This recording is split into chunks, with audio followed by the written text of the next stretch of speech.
te quieres divertir con encanto y con primor, solo tienes que vivir un verano en Nueva York. Si te quieres divertir con encanto y con primor. Hello guys, এখন আমরা একটা খাবারের উদ্দেশ্যে যাচ্ছি। সেটা অত্যন্তই জনপ্রিয় এবং এক নামে গরিবের চাইনিজ হিসেবে খ্যাত। আপনারা সেই লোকেশনে গিয়ে আমি আপনাদেরকে দেখাচ্ছি যে সেখানে কি পরিমাণ ভিড় থাকে। আর এই সময়টা আপনারা অবশ্যই উপভোগ করতে পারবেন।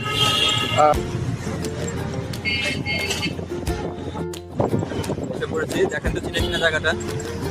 আমরা অলরেডি সেই লোকেশন মোতাবেক এসে পড়েছি। অতি শীঘ্রই আমরা আপনাদেরকে দেখাবো।